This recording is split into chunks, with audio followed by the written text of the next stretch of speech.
Welcome back to the Short Game Podcast. It is Wednesday, March 25th. You are completely exhausted right now, and you are exhausted over something incredibly small. You are losing sleep over a tiny promotion, a small side project, or a completely insignificant argument. You are putting tycoon-level effort into a clown-level goal. If you are going to suffer, lose sleep, and stress out, you might as well do it for a massive payoff. Today, we are reading The Ultimate Blueprint for Massive Scale: What It Takes by Stephen Schwarzman. He built Blackstone into a $1 trillion empire, and his core rule is that it is just as hard to build something small as it is to build something massive. At NexYear, I do not sell cheap gift baskets.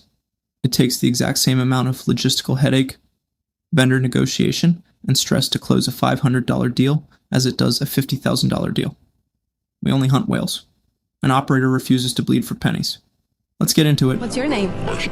My name is Tom Shelby. My name is Maximus Decimus Meridius. King Ragnar.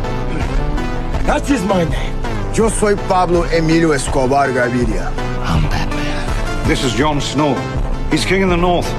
My name is Asax Schrader. The name's Bond. James Bond. Antonio Montana. My name is Patrick Bateman. My name is Walter Hartwell White. My name is Gustavo, but you can call me Gus. You are completely exhausted right now, running on absolute fumes while fighting over the smallest, most insignificant scraps the market has to offer. You are spending your nights staring at the ceiling, stressing out over saving a few dollars, and agonizing over minor expenses that will never actually change your life. You are willingly putting in 80 blistering hours a week, destroying your posture and your peace of mind, all for the faint promise of a tiny promotion or a miserable 3% raise. You are bleeding out daily for a struggling side hustle that might, on a truly spectacular month, net you an extra $50. I need you to stop what you are doing, focus your attention, and let me hit you with an absolute truth right out of the gate today. If you are going to work that intensely, if you are going to sacrifice your precious sleep and your sanity, your target is fundamentally too small. You are enduring the maximum amount of human stress for a minimum wage return, simply because your ambition is calibrated entirely to the floor. You are willingly choosing to suffer for pennies when you could be suffering for millions. Welcome to episode 33 of our theme week, The Tycoon's Ledger, where we ruthlessly examine capital, risk, and the unvarnished reality of building empires. Today, our book focus is What It Takes by Stephen Schwarzman, the legendary founder of Blackstone. We are looking closely at the sheer terrifying scale of tycoon-level ambition.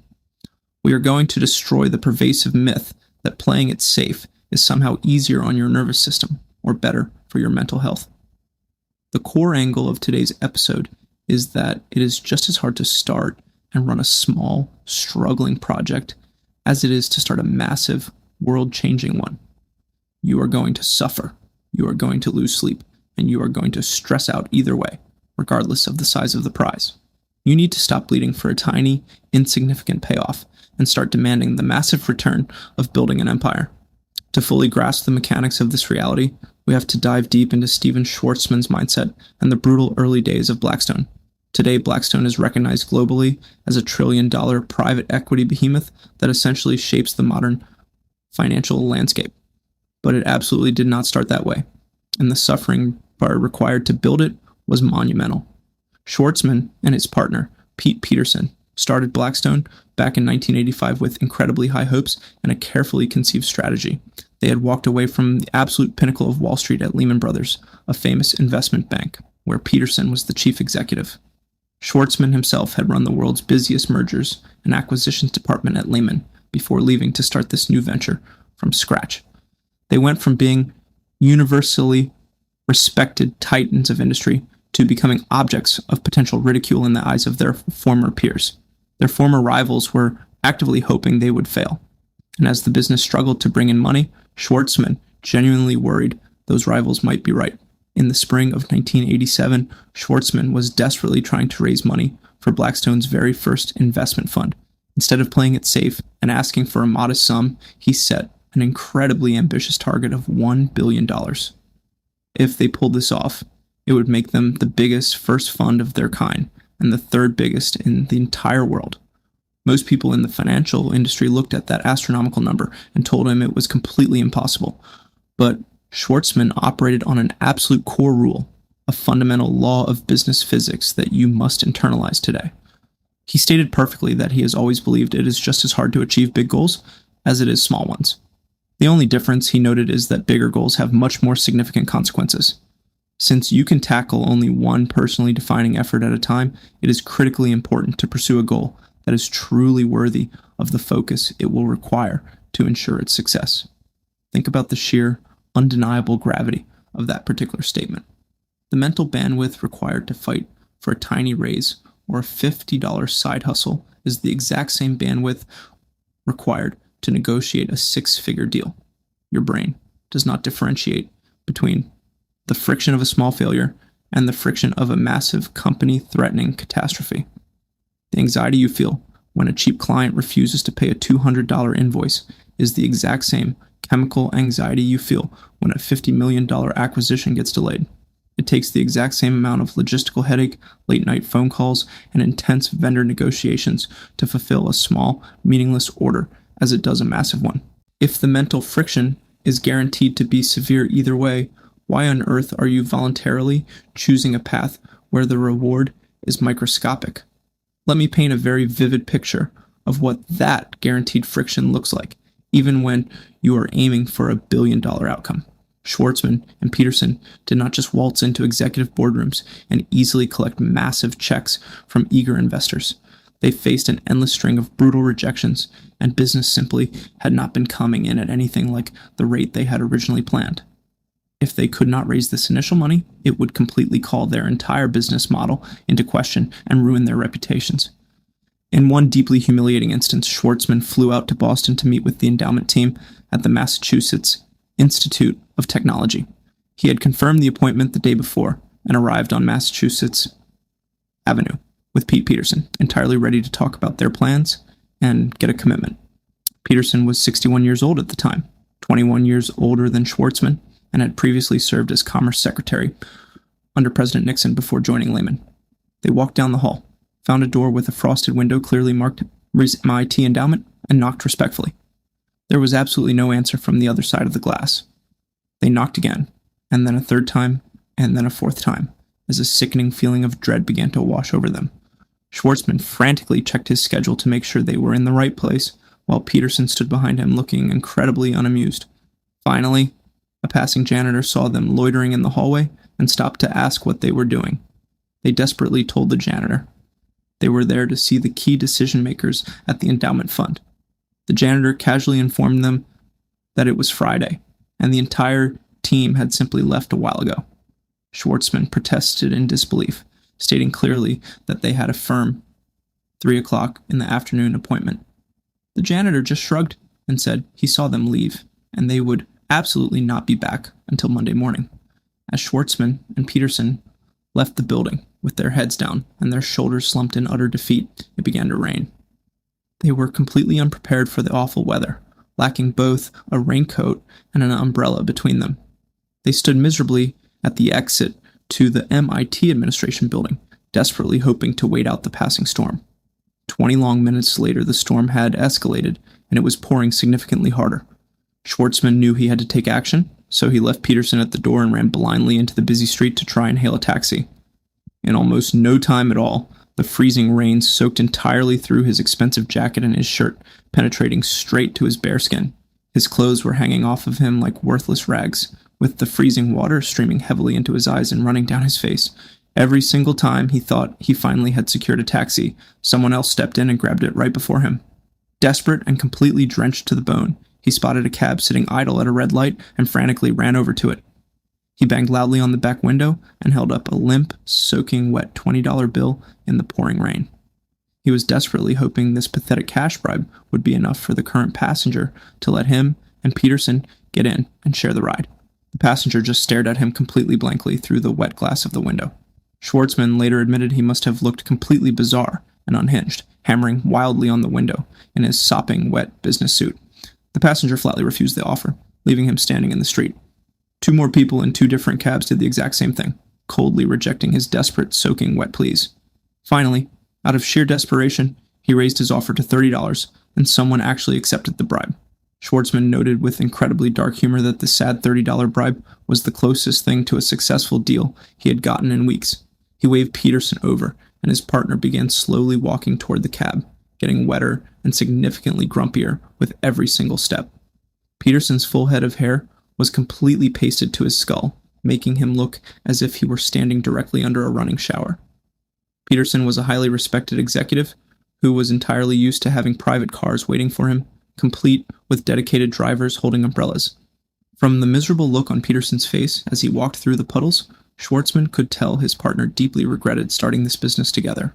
It had not been that long ago that both men could call absolutely anyone in corporate America or in global governments and find an immediate receptive audience. Neither of them ever imagined that starting a business would be easy, but they certainly did not envision this specific level of absolute humiliation. They never pictured themselves slumped in their seats at Logan Airport on a Friday night, entirely soaked to their skins, without a single dollar to show for their massive efforts. Schwarzman correctly identifies this as the ultimate moment of despair that every single entrepreneur inevitably faces. It is that terrifying inflection point where the only thing you are aware of is the giant mocking gap between where you find yourself and the business you imagined. When you eventually succeed, the outside world only sees the shining success. If you ultimately fail, they only see the miserable failure. Rarely do they ever see the critical turning points that could have easily taken you in a completely different, much darker direction. But it is at these precise inflection points that the most important lessons in both business and life are permanently forged. As Drew Faust, the former president of Harvard, noted after studying executives, the best leaders are made, not born. They actively absorb information, study their own painful experiences, learn from their humiliating mistakes, and they forcefully evolve. Schwarzman evolved by deeply understanding that the intense pain of standing in the freezing rain in Boston was simply the fixed cost of extreme ambition. He knew without a shadow of a doubt that if he was going to experience that profound level of despair, the ultimate payoff had to be $1 billion fund.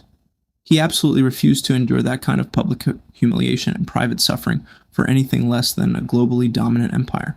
This is exactly where we must bridge the gap and connect the dots to your daily operator reality. We must look at how you are structuring your own business right now and why your current targets are destroying your sanity. You have to look closely at Drew's operational model over at NexYear to see how this universal principle is applied in real time. At NexYear, Drew operates with a completely ruthless understanding of this exact same Tycoon-level philosophy. Drew absolutely does not waste his time selling $20 gift baskets or engaging in low-margin, high-volume warfare. Instead, NexYear exclusively deploys 5-figure, incredibly high-leverage physical assets strictly for elite, top-tier CEOs. He built the business this way because he understands that the back-end reality of fulfillment is completely detached from the front-end price tag. It takes the exact same amount of logistical headache to process a tiny, insignificant order as it does to process a massive, highly profitable one. It requires the exact same number of frustrating phone calls, the exact same vendor negotiations, and the exact same attention to detail. The operational friction required to fulfill a measly $500 order is perfectly identical to the friction required for a $50,000 order. If the headaches, the late nights, and the inevitable operational fires are guaranteed regardless of the price, targeting the bottom of the market is an act of self-sabotage. So, NexYear exclusively targets the absolute whales of the industry. They completely ignore the bottom tier of the market because servicing cheap clients is just as difficult and stressful as servicing the wealthiest clients. This brings us directly to the universal sovereign standard, the core value you must adopt if you want to survive the coming years. You must make a conscious, unbreakable decision today to stop playing for absolute pennies. An untouchable operator knows above all else that their personal energy and their daily focus are strictly finite resources. You only have so many productive hours in the day, and you only have so much psychological resilience before you completely burn out. Every single time you direct that finite energy toward a small, insignificant goal, you are violently stealing from your own future potential. If you are going to put your capital, your risk, and your reality on the line, the final return must be genuinely astronomical. You are going to face the storm regardless of what path you choose, so you must demand a massive payout for getting wet. You are going to find yourself standing in your own metaphorical rain, soaked and frustrated, wondering why you ever started this difficult journey in the first place. But when you finally catch that cab, endure the misery, and reach your final destination, the building you walk into better be an empire you own. If you are going to bleed your absolute life force into a project, you must ensure that you bleed for the crown, not the scraps. Here is your blunt, uncompromising directive for the audience today, the final takeaway that you must execute immediately. Stop aiming low and assuming that smaller, more modest goals are somehow safer or easier to actually achieve. They are not easier. They are insidious traps deliberately designed to keep you exhausted, underpaid, and perpetually stressed out. You are going to struggle in this marketplace, you are going to face brutal rejection, and you are going to endure operational nightmares no matter what. Since the intense suffering is a permanently guaranteed part of the entrepreneurial contract, you must start demanding a massive return on that suffering. You must dramatically recalibrate your ambition today, looking at everything you are currently working on and forcefully multiplying the target by 10. If the ultimate financial or personal goal does not entirely justify the immense pain required to reach it, you must drop it immediately, without hesitation. Stop fighting bloody wars over the useless scraps left behind at the absolute bottom of the mountain by people who were too afraid to climb. Gather your resources, aim your sights exclusively at the absolute peak, and start building the massive empire you are meant to run. You are going to pay the ultimate price of extreme effort either way, so you might as well demand the entire world in exchange. Look at where you are spending your energy right now. Are you fighting a massive war over a tiny patch of dirt? Your mental bandwidth is finite, and you are wasting it on things that will not change your life even if you win. Stop aiming so low. If the effort is going to be brutal either way, demand a massive return on your suffering. Tomorrow, we are going to look at the greatest tycoon superpower in existence, the ability to walk away. We are reading Poor Charlie's Almanac by Charlie Munger. We are going to break down inversion, extreme patience, and why the smartest guys in the room do a lot of sitting on their hands. Stop thinking small and go handle your business. See you tomorrow.